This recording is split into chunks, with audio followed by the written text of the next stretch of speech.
दोस्तों मेरे एक बड़े भाई हैं, उनका एक YouTube चैनल भी है राकमो शर्मा नाम से। अब वो अपने YouTube चैनल से अच्छी खासी इनकम भी करते हैं, लगभग $10 पर डे के। लेकिन प्रॉब्लम उनकी इनकम से नहीं है, प्रॉब्लम ये है कि वो ना ही तो इन्वेस्ट करते हैं और ना ही सेव करते हैं। जैसे ही उनकी पूरी पेमेंट आती है वो अपनी पूरी पेमेंट को किसी ना किसी काम में जरूर यूज़ कर लेते हैं। अब ये भी नहीं कह रहा हूँ मैं कि वो गलत कामों में यूज़ कर लेते हैं, फालतू में ही पैसा बहा देते हैं, नहीं। वो बुक्स खरीदते हैं और सारी नीड्स के लिए पैसा खर्च करते हैं, कोर्सेज भी खरीदते हैं, लेकिन वो अपनी इनकम का बिल्कुल भी हिस्सा ना ही इन्वेस्ट करते हैं और ना ही सेव करते हैं। तो इससे होता यह है कि वो चाहे कितनी ज़्यादा इनकम क्यों ना कर रहे हो, उनके अकाउंट में बैलेंस हमेशा कम ही रहता है।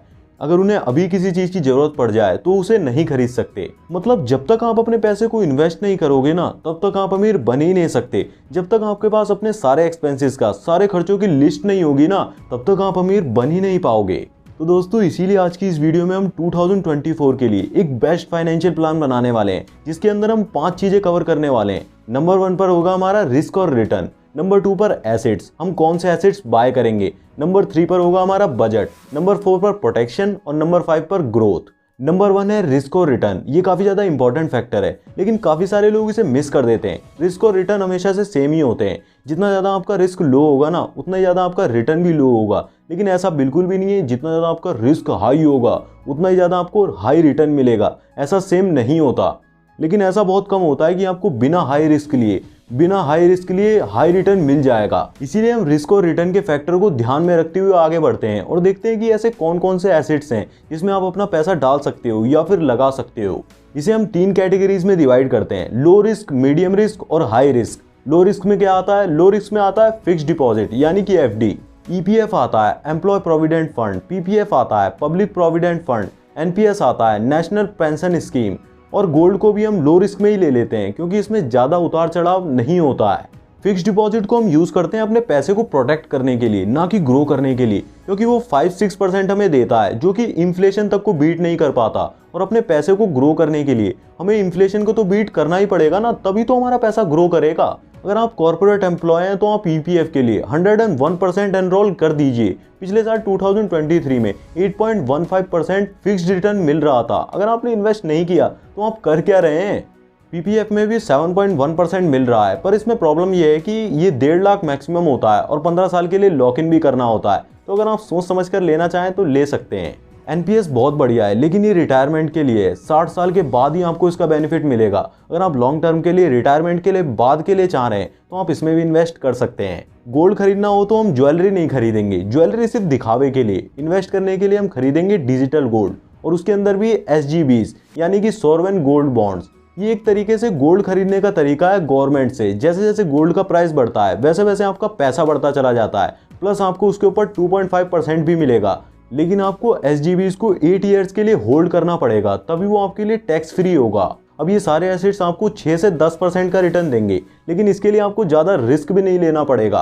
अगर आप चाहें तो इनमें भी इन्वेस्ट कर सकते हैं। अब आता है हमारा मीडियम रिस्क। मीडियम रिस्क में सबसे पहला होता है रियल इस्टेट। रियल इस्टेट में आप रेंटल इनकम से पैसा कमाते हैं, और जैसे जैसे प्रॉपर्टी का प्राइस बढ़ता है आप उससे भी पैसे कमाते हैं। अब आप बोलेंगे कि प्रॉपर्टी खरीदने के लिए तो 50 लाख चाहिए, 1 करोड़ चाहिए, 2 करोड़ भी चाहिए, वो भी बहुत कम है। लेकिन अगर आपके पास इतना सारा पैसा नहीं है तो उसी के लिए है REIT, real estate investment trust. इसे आप ऐसा समझ लीजिए कि जो कि रियल इस्टेट कंपनीज होती है ना, वो अपने स्टॉक्स को स्टॉक एक्सचेंज में डालती हैं, और अगर आप उनके शेयर्स को खरीदते हैं तो जैसे जैसे उनके रेंटल इनकम का प्राइस बढ़ता है ना, वैसे वैसे आपके शेयर्स का प्राइस भी बढ़ता है और वहां से आप इनकम करते हैं। ये एक अच्छा ऑप्शन है, सिर्फ 500 रुपये से ही शुरू हो जाता है, और इसका रेट ऑफ रिटर्न भी 8 से 12% के बीच में ही होता है। लेकिन इसमें रिस्क बहुत ज़्यादा होता है क्योंकि बेचना इतना ज़्यादा आसान नहीं होता और चलाने के भी खर्चे 1000 होते हैं, तो इसको भी बहुत सोच समझ कर ही खरीदना। दूसरा है कॉर्पोरेट बॉन्ड्स। कॉर्पोरेट बॉन्ड्स में आप किसी एक कंपनी को लोन देते हैं। कंपनी बोलती है कि हमें पैसे चाहिए, हमें लोन चाहिए किसी फैक्ट्री को खोलने के लिए या फिर किसी चीज़ को खरीदने के लिए, तो आप उसे पैसे देते हैं। वो बहुत सारे लोगों के पास जाती है, जिसमें से हम भी एक होते हैं एज अ रिटेल इन्वेस्टर। तो वहाँ अगर आप किसी कंपनी को लोन देते हैं तो वो आपको एक फिक्स्ड रेट ऑफ रिटर्न देती है, जो कि लगेगा कि बहुत ही ज़्यादा बढ़िया है, बहुत ही सही है। लेकिन खुदा ना खास्ता अगर कोई कंपनी डूब जाती है, कोई कंपनी बर्बाद हो जाती है, तो वहाँ ऐसा नहीं है कि आपको 30% या फिर 40% कट के पैसा मिल जाएगा। ऐसा बिल्कुल भी नहीं है। आपका 100% पैसा जाने वाला है, पूरा ही पैसा खत्म होने वाला है। इसीलिए हम इसे मीडियम रिस्क में डालते हैं। इसको आप AAA कैटेगरी में ले सकते हैं और AA कैटेगरी में भी ले सकते हैं, लेकिन A, B, C, D in categories में बिल्कुल भी मत छूइएगा, क्योंकि यहाँ पर रेट ऑफ रिटर्न तो ज़्यादा होता है लेकिन रिस्क भी बहुत ज़्यादा हाई होता है। आपका पैसा डबल भी हो सकता है और बिल्कुल ही ख़त्म भी हो सकता है। तीसरे नंबर पर आती है स्टॉक्स या फिर इक्विटी मार्केट। ये मेरा फेवरेट है। इसमें आप बहुत तरीक़ों से इन्वेस्ट कर सकते हो। आप डायरेक्ट स्टॉक्स खरीद सकते हो, लेकिन मैं आपको ये बिल्कुल भी रिकमेंड नहीं करूंगा क्योंकि आपको ये एक्सपर्ट लोग नहीं है और आपको टिप्स पे तो बिल्कुल भी भरोसा नहीं करना है क्योंकि हम लॉन्ग टर्म के लिए इन्वेस्ट करने वाले हैं। दूसरा तरीका है म्यूचुअल फंड्स, पोर्टफोलियो स्टॉक्स, जहां कोई और आपके लिए काम कर रहा है, रिसर्च कर रहा है, फंडामेंटल, टेक्निकल, सब कुछ, जहां आप उसे अपना पैसा देंगे और वो आपके पैसे को मैनेज कर देगा। म्यूचुअल फंड्स में हम 3 तरीके से इन्वेस्ट कर सकते हैं। पहला हमारा लार्ज कैप फंड, जिसके अंदर हम बड़ी कंपनियों में इन्वेस्ट करेंगे। इसमें हमारा निफ्टी 50 सबसे सस्ता और अच्छा म्यूचुअल फंड हो सकता है। फिर आता है मिड कैप, जिसके अंदर आप मिडिल साइज की कंपनीज में इन्वेस्ट करेंगे। इसमें भी आप मिड कैप 100 तक का कोई ले लीजिए जो कि आसान होगा और अच्छा भी होगा। फिर हम करेंगे स्मॉल कैप, यानी कि छोटी कंपनीज में इन्वेस्ट करेंगे। रिस्क ज़्यादा है इसीलिए ज़्यादा इन्वेस्टमेंट नहीं करेंगे। स्मॉल कैप भी 250 का कोई भी म्यूचुअल फंड हो सकता है। अब निफ्टी 50 म्यूचुअल फंड्स में इन्वेस्ट करने का एक बेस्ट रेशियो हो सकता है 65% इन निफ्टी 50, 25% इन मिडल कैप और around 10% in small cap. Mutual funds में इन्वेस्ट करने का एक बेस्ट तरीका हो सकता है SIP। हर महीने एक डेट को पैसा जाएगा, फिर बाकी बचे हुए पैसे में आपको खर्चा मैनेज करना है। इससे डिसिप्लिन भी बना रहेगा। तो अगर आप इन्वेस्टिंग करने के लिए एक डीमैट अकाउंट खोलना चाहते हैं तो कमेंट में और डिस्क्रिप्शन में एक लिंक दी हुई है, आप वहां से भी अपना डीमैट अकाउंट खोल सकते हैं। अब तीसरे पे आते हैं हाई रिस्क। हाई रिस्क में सबसे पहले आता है स्टॉक मार्केट ट्रेडिंग। ट्रेडिंग क्या होता है? आप जिस दिन स्टॉक को खरीदते हैं ना, उसी दिन स्टॉक को बेच देते हैं। इसमें कोई होल्डिंग पीरियड नहीं होता है, मतलब आप प्राइस पे बेट करते हैं।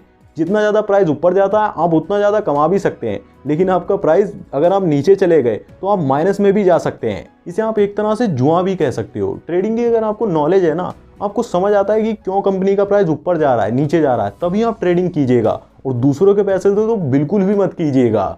हाई रिस्क में दूसरे नंबर पर आती है क्रिप्टो। क्रिप्टो भी अगर आपको समझ आता है ना, तभी आप उसमें इन्वेस्ट करो, वरना आप इसे छोड़ ही दो क्योंकि ये एकदम से काफ़ी ज़्यादा ऊपर जाता है और एकदम से ही पूरा नीचे भी आ सकता है। इसमें आपके सारे पैसे डूब भी सकते हैं, मतलब इसमें बहुत ही ज़्यादा हाई रिस्क है। मेरी रिकमेंडेशन से आप 3 कॉइन्स में इन्वेस्ट कर सकते हो। बिटकॉइन हो गया, इथीरियम हो गया, सोलाना हो गया। ये भी इतना ऊपर नीचे जाते हैं लेकिन थोड़ा बैलेंस रहते हैं। इसमें आप जब ही इन्वेस्ट करना जब आपको ये समझ आता है कि इस कॉइन की वैल्यू है क्यों और क्यों ये ऊपर नीचे जाता है। मेरी रिकमेंडेशन से तो आप इसमें इन्वेस्ट ना ही करो तो ही अच्छा है। मीडियम रिस्क में आपको 12 to 18% तक का रेट ऑफ रिटर्न मिल सकता है ऑन ए ईयरली बेसिस, लेकिन हाई रिस्क में आपको रेट ऑफ रिटर्न 40% भी हो सकता है और आपका रेट ऑफ रिटर्न 0 भी हो सकता है। ना ही इसका कोई सर है ना कोई पैर। अब यहाँ तक मैंने आपको रिस्क और रिटर्न के बारे में बता दिया और एसेट्स के बारे में बता दिया कि किस किस एसेट्स में आपको किस किस तरह से इन्वेस्ट करना चाहिए। लेकिन ये वीडियो काफ़ी ज़्यादा लंबा हो रहा था, इसीलिए मैंने इसको 2 पार्ट में डिवाइड कर दिया है। इसी के नेक्स्ट पार्ट में मैं आपको बजट के बारे में बताऊंगा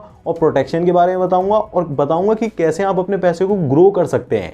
लेकिन उसके लिए तो आपको चैनल को सब्सक्राइब करना पड़ेगा और बेल नोटिफिकेशन को भी ऑन कर लेना पड़ेगा ताकि आप उस वीडियो के नोटिफिकेशन को मिस ना कर सको। ये वीडियो बहुत ही ज़्यादा इंपॉर्टेंट था और इसका नेक्स्ट पार्ट तो और भी ज़्यादा इंपॉर्टेंट होने वाला है, इसलिए आप चैनल को सब्सक्राइब जरूर कर लेना। तो जब तक के लिए आप इस वीडियो में बताए गए फैक्टर्स को सही से समझो और उन्हें एनालाइज करो। मैं मिलता हूँ आपसे इसी वीडियो के नेक्स्ट पार्ट में जो कि बहुत ही जल्दी आने वाला है। तो दोस्तों आज की वीडियो के लिए बस इतना ही। वीडियो को पूरा देखने के लिए धन्यवाद। जय श्री राम, जय हिंद, जय भारत।